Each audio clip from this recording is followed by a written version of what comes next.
Hello, my name is Katherine Johnston, and I'm here to tell you about my story. I have been married for 35 years to my best friend. We have one son who we adopted. We love him very much. I'll tell you a little bit about my backstory. I was raised in a very strict home. My parents were older, the older generation. They were very loving. They were very, very strict on me growing up. I have one brother that's 15 years older than me. In our home, there really wasn't much focus on education because that just wasn't normal for them. I guess back in that time, we never really talked about what would happen after school. We never really talked about college. I can't ever remember a discussion about going to college with my parents, which was fine because that's who they were, and I didn't think much differently until I got much older and realized how important education really is. My husband and I grew up together at the same church. We have known each other our whole lives. Like I said, he's my best friend. We were married at the age of 18, which is way too young to get married, but we did. We have made it work, and we are still very happy today. When we got married, we moved a couple hours away, which was very good for us because I think it made us both grow up. We didn't have anyone else, so we had to rely on each other. Whenever we moved back after a couple of years, which I think we were homesick. I've had various jobs. When we moved back, I worked for an electric company, then an oil company. I worked for an accounting firm for 13 years, and I will say during that job, my boss made a very big impression on my life in that he was very, he was strict too. I had to carry a walkie-talkie everywhere I went because he had to get me at all times. This was back in the 90s and before cell phones. But he did not give. He wanted me to dig for each thing. I know that didn't make a lot of sense, but because he made me work so hard and learn on my own, I never went to him without a problem that I didn't already have a solution for. In that job, he really did make a difference. But I had other jobs. I worked for my church, worked for a real estate company, worked for a manufacturing company, worked for an architect. Now I work in the, gas industry. I've worked here for 11 years. When I started here, I was a sales coordinator, and now I'm the manager of cylinder sales and sales administration, and I love it. Whenever I was looking for a job, one time I actually interviewed at a college and never really thought about going to college for myself because I think finances had a lot to do with it. I always wanted to, but at that time, I had a very impressive portfolio, according to the lady that interviewed me, and they really would have loved if I had a degree to come and teach some of the graphics that I had background in. And I said, well, if I go to college, maybe I'll do that. So I ended up going there, getting my degree in communications. I did graduate with a 4.0, which I've worked very, very hard to get. And no, I'm not teaching school there. That's not for me. I'm not a teacher by no means.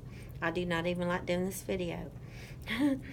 But anyway, I did that. And so now here I am at Liberty trying to get my master's. I would like to be able to use this degree to get another job at my company, of course, to make more money. But I think it's something I enjoy, and I see a need at work where we're going to need what I'm going to be studying. So this is helpful to both me and my boss. So I'm trying my best to get the 4.0 here as well. Let me tell you about my inner layer convictions. I tend not to trust the surface of people. I don't really go by what I see on the outside. I like to get to know you and uh, have a conclusion about who you are for myself. I don't go by what other people say about anyone. Um, in what I do, it doesn't matter where I am or where I go or what job I have. I always want to be in the Lord's will. And so I have had struggles and ups and downs with jobs that I've had in the past, but I've always looked at that as being, He has me here for a reason. Sometimes you don't know what it is, but you know the Lord has you there for a reason, and so you just keep going. And so I try not to let any circumstances get me down, because I know, like I said, God has a plan. And I don't trust man. I have to trust God. And that is like your pastor or anyone you can't trust, because they're human. They're human. So anyway, my outer layer, I think I'm a very hard worker, and I got that from my parents because they're very hard workers. I try hard at everything I do. I try to be a success, but I try to do things as God would have me do them. I want to be pleasing in everything I do for the Lord. I play the piano. I play every other week at a retirement community. The people that go there that sing, and I play for them. I play for my church. I consider myself a tender-hearted person, I guess.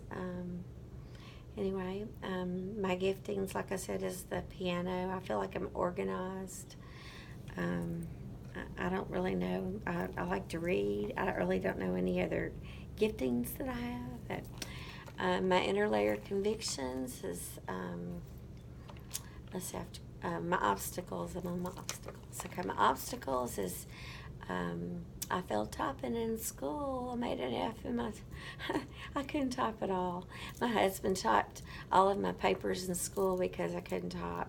Honestly, I could not type to save my life. That was like in the 9th grade. And so I also failed science. Certain things, I didn't do well in math. I just don't do well with, even though I did try. I had a floral business. I tried working on the side at home. I tried real estate school, failed that. Went to insurance school, failed that. My mom passed away. My dad passed away. My brother recently passed away. I've had all these things happen in my life. I think one of the biggest obstacles really is my health, because I have a lot of issues. I'm trying my best not to slur my words. I had a brain tumor. I've had 17 surgeries, basically from my head to my toe, literally. But now I have seizures and migraines all the time, and I have issues with speech, and so those are my real big obstacles that are current. But, I don't complain. It is what it is, and I deal with it. So, prospects, people whose soul matches my soul. I like to be with people that I feel like we don't have to communicate all the time with. Like a close friend that, you may not see them every day, but they're always there for you. They're always going to be there to pray with you, pray for you. People that make me better. I like to be around people that are smarter than me. People that, just are stronger than me, that I can look up to. My outer layer, people that are organized. They're organized. People that have different giftings than me, so that we can complement each other. My UVP, unique value proposition. what defines me is the only thing I really want to do is be used by God. I want to help others, encourage others. I learned to be content whatever God has for me, for my, for using me. I want to be in His will no matter what. God has led me from someone who's had to learn to top to being a manager today, and I feel like I'm blessed. The last thing is my personal brand statement. Throughout my whole life, there's been a saying that everyone jokes about with me because I'm always trying stuff, is she did the best she could. It didn't always turn out well, but she did the best she could. That really defines me, and I've asked my family that if the Lord didn't take me in the rapture first, I want that on my tombstone. She did the best she could, so pretty much sums me up. Thanks for listening. Bye-bye.